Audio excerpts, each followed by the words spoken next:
des cellules de pétales de fleurs d'hibiscus dont les vacuoles sont colorées par des pigments naturels sont montées entre lame et lamelle dans deux solutions différentes. Solution de mannitol à 45 g par litre et solution d'acétamide à 59 g par litre. Les mesures effectuées toutes les minutes à partir de ces préparations permettent de dresser le document ci-contre. Petit 1. Analyser et interpréter ce document. Petit 2. Quel type de perméabilité est mis en jeu? Petit 3. Donner des schémas de cellules pour chaque solution utilisée. Voici à côté de nous ici le document. Maintenant, ici nous avons encore devant nous une courbe à analyser et à interpréter. Donc, analyser, c'est dire ce qu'on voit. Maintenant, interpréter revient à expliquer ce que nous sommes en train d'analyser, ce que nous sommes en train de voir, ce qui est caché derrière ce que nous sommes en train de voir. Donc, on va analyser ce document dans chaque solution. Dans la solution de mannitol, et comme je l'ai dit, je reprécise, lorsqu'on dit d'analyser une courbe, la courbe ne descend pas, la courbe ne monte pas.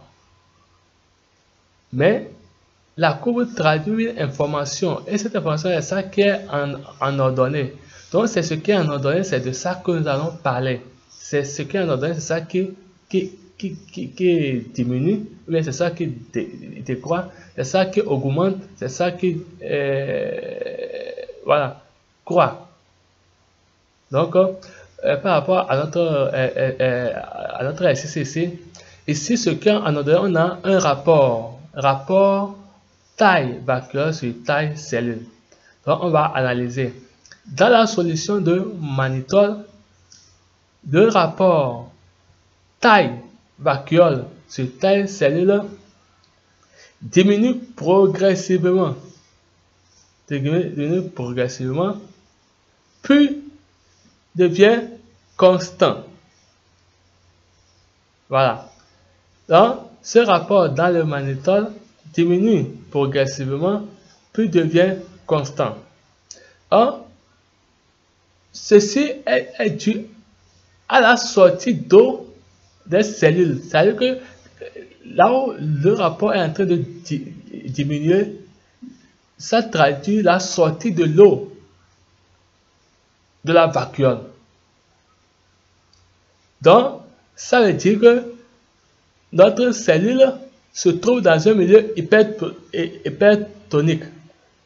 Et à partir du moment où la cellule a perdu de l'eau dans cette solution de mannitol, donc elle est plasmolysée.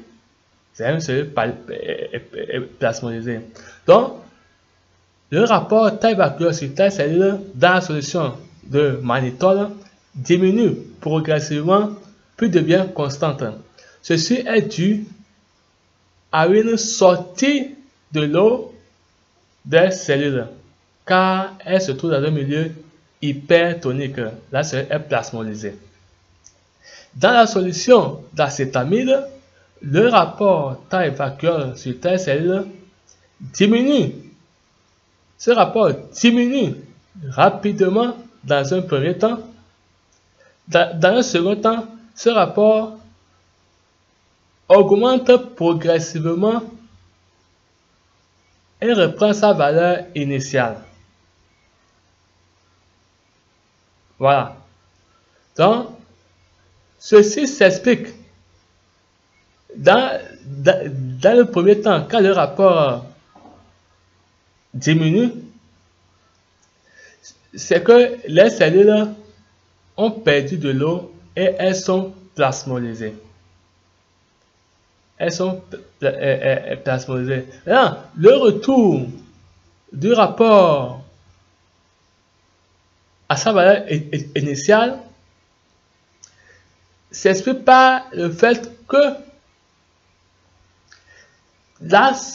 l'eau qui est sortie de la cellule dans un premier temps, la totalité de l'eau est réabsorbée par la vacuole. La totalité d'eau est réabsorbée. La totalité d'eau sortie est totalement réabsorbée par la vacuole. Deux points. Il y a eu la déplasmolyse spontanée. Il y a eu déplasmolyse spontanée. Voilà. Maintenant, cette déplasmolyse spontanée, comment ça s'explique? La déplasmolyse spontanée est due au fait que les molécules de l'acétamide ont pénétré dans la cellule et ont rendu le milieu intravacuolaire très concentré. C'est ce qui a fait que l'eau qui est sortie dans la cellule dans un premier temps, cette eau est réabsorbée par la cellule. Donc ici, ce qu'on peut dire par rapport à la solution de l'acétamide, c'est que dans la solution de l'acétamide, dans un premier temps, le rapport taille vacuole sur taille cellule diminue. Deux points, la cellule est plasmolysée. Puis dans un second temps, ce rapport augmente progressivement jusqu'à retrouver sa valeur initiale.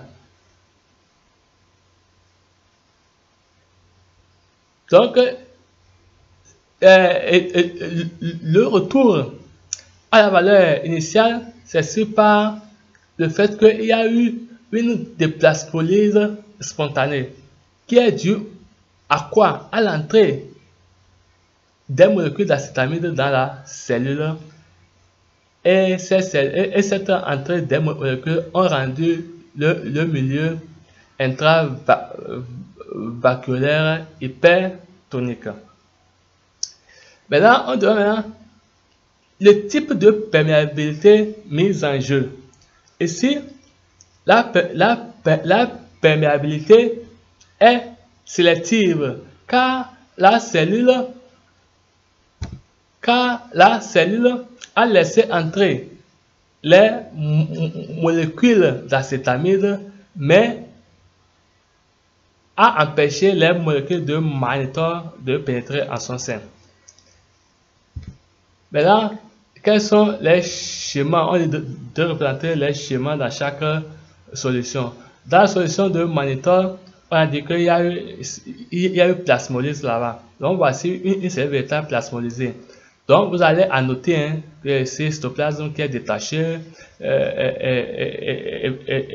vacuole qui a perdu de l'eau. Voilà. Maintenant, dans la solution d'acétamide, dans un premier temps, il y a eu plasmolyse. Voici une cellule plasmolysée. Et dans un second temps, il y a eu déplasmolyse. Donc voilà cette cellule. Et je répète que vous allez mettre quoi? Vous allez mettre les différentes parties. Donc nous voici arrivés à la fin de cette présentation. Donc je vous dis une fois encore merci et à la prochaine occasion. Je vous remercie.